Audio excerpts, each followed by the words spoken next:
Though he flee afar, I will drag him hither by the hair of his head," added she, with a livid smile, and clutching at the air with her hands, as if in the act of pulling some one towards her. "He shall wed you within the hour, if you will have it, or if your honor need that it should be so. My power is not so departed from me. My people are yet at my command. I am still their queen, and woe to him that offendeth me." "Mother, mother!" cried Sybil, affrighted at the form she had unwittingly aroused. "He has not injured me. 'Tis I alone who am to blame, not Luke." "You speak in mysteries," said Barbara. "Sir Piers Rookwood is dead." "Dead!" echoed Barbara, letting fall her hazel rod. "Sir Piers dead! And Luke Bradley Ha! is his successor." "Who told you that?" asked Barbara, with increased astonishment. "Luke himself. All is disclosed." And Sybil hastily recounted Luke's adventures. "He is now Sir Luke Rookwood." "This is news, in truth," said Barbara, "yet not news to weep for. You should rejoice, not lament. Well, well, I foresaw it. I shall live to see all accomplished, to see my Agatha's child ennobled, to see her wedded, ay, to see her well wedded." "Dearest mother." "I can endow you, and I will do it. You shall bring your husband not alone beauty, you shall bring him wealth." "But, mother." "My Agatha's daughter shall be Lady Rookwood." "Never. It cannot be." "What cannot be?" "The match you now propose." "What mean you, silly wench? Ha! I perceive the meaning of those tears. The truth flashes upon me. He has discarded you." "No, by the heaven of heavens, he is still the same, unaltered in affection." "If so, your tears are out of place." "Mother, it is not fitting that I, a gipsy born, should wed with him." "Not fitting! Ha! And you, my child, not fitting! Get up, or I will spurn you. Not fitting! It is fitting. You shall have a dower as ample as that of any lady in the land. Not fitting! Do you say so because you think that he derives himself from a proud and ancient line? Ancient and proud! Ha! I tell you, girl, that for his one ancestor I can number 20. For the years in which his lineage hath flourished, my race can boast centuries, and was a people, a kingdom, ere the land in which he dwells was known. What, if by the curse of heaven we were driven forth, the curse of hell rests upon his house." "I know it," said Sybil. "A dreadful curse, which, if I wed him, will alight on me." "No, not on you. You shall avoid that curse. I know a means to satisfy the avenger. Leave that to me." "I dare not, as it can never be. Yet, tell me, you saw the body of Luke's ill-fated mother. Was she poisoned? Nay, you may speak. Sir Piers's death releases you from your oath. How died she?"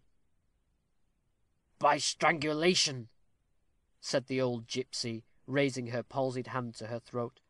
"Oh!" cried Sybil, gasping with horror. "Was there a ring upon her finger when you embalmed the body?" "A ring, a wedding ring. The finger was crooked. Listen, girl. I could have told Luke the secret of his birth long ago, but the oath imposed by Sir Piers sealed fast my lips. His mother was wedded to Sir Piers. His mother was murdered by Sir Piers. Luke was entrusted to my care by his father. I have brought him up with you. I have affianced you together, and I shall live to see you united. He is now Sir Luke. He is your husband." "Do not deceive yourself, mother," said Sybil, with a fearful earnestness. "He is not yet Sir Luke Rookwood. Would he had no claim to be so. The fortune that has hitherto been so propitious may yet desert him. Bethink you of a prophecy you uttered." "A prophecy! Bah!" And with slow enunciation, Sybil pronounced the mystic words which she had heard repeated by the sexton. As she spoke, a gloom like that of a thundercloud began to gather over the brow of the old gipsy. The orbs of her sunken eyes expanded, and wrath supplied her frame with vigor. She arose. "Who told you that?" cried Barbara. "Luke's grandsire, Peter Bradley." "How learned he it?" said Barbara. "It was to one who hath long been in his grave I told it. So long ago it had passed from my memory. 'Tis strange. Old Sir Reginald had a brother, I know, but there is no other of the house." "There is a cousin, Eleanor Mowbray." Ha! I see, a daughter of that Eleanor Rookwood who fled from her father's roof. Fool, fool! Am I caught in my own toils? Those words were words of truth and power, and compel the future, and the will be, with chains of brass. They must be fulfilled, yet not by Ranulph. He shall never wed Eleanor. Whom then shall she wed? His elder brother. Mother, shrieked Sybil, do you say so? Recall your words. I may not. It is spoken. Luke shall wed her. Oh, God, support me, exclaimed Sybil. Silly wench, be firm. It must be as I say. He shall wed her, yet shall he wed her not. The nuptial torch shall be quenched as soon as lighted. The curse of the avenger shall fall, yet not on thee. Mother, said Sybil, if sin must fall upon some innocent head, let it be on mine, not upon hers. I love him. I would gladly die for him. She is young, unoffending, perhaps happy. Oh, do not let her perish. Peace, I say, cried Barbara, and mark me. This is your birthday. 18 summers have flown over your young head. 80 winters have sown their snows on mine. You have yet to learn. Years have brought wrinkles. They have brought wisdom likewise. To struggle with fate, I tell you, is to wrestle with omnipotence. We may foresee, but not avert your destiny. What will be, shall be. This is your 18th birthday, Sybil. It is a day of fate to you. In it occurs your planetary hour, an hour of good or ill, according to your actions. I have cast your horoscope. I have watched your natal star. It is under the baleful influence of Scorpion, and fiery Saturn sheds his lurid glance upon it. Let me see your hand. The line of life is drawn out distinct and clear. It runs. What means that intersection? Beware.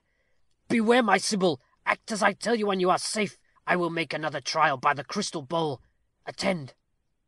Muttering some strange words, sounding like a spell, Barbara, with the bifurcate hazel staff which she used as a divining rod, described a circle upon the floor. Within this circle she drew other lines, from angle to angle, forming 7 triangles, the bases of which constituted the signs of a septilateral figure. This figure she studied intently for a few moments. She then raised her wand and touched the owl with it.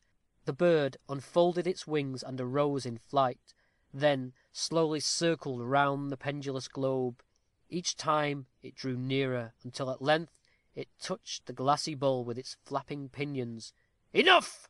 ejaculated Barbara, and at another motion from her rod the bird stayed its flight and returned to the perch.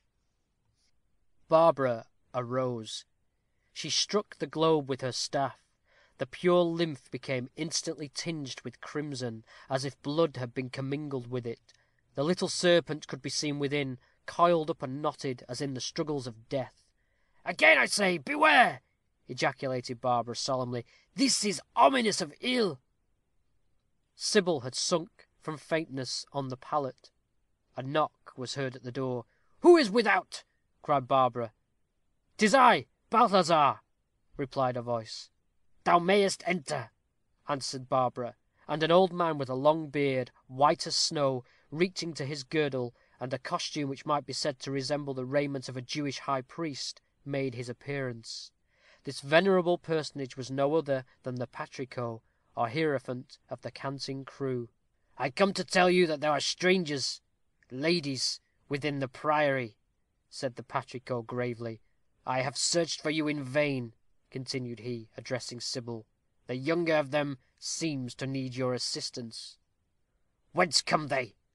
exclaimed Barbara. "They have ridden, I understand, from Rookwood," answered the patrico. "They were on their way to Davenham when they were prevented." "From Rookwood?" echoed Sybil. "Their names, did you hear their names?" "Mowbray is the name of both. They are a mother and a daughter. The younger is called—" "Eleanor?" asked Sybil, with an acute foreboding of calamity. "Eleanor is the name, assuredly," replied the patrico, somewhat surprised. "I heard the elder, whom I guessed to be her mother, so address her." "Gracious God, she's here!" exclaimed Sybil. "Here? Eleanor Mowbray here?" cried Barbara. "Within my power. Not a moment is to be lost. Balthazar, Hasten round the tents. Not a man must leave this place. Above all, Luke Bradley, see that these Mowbrays are detained within the abbey. Let the bell be sounded. Quick!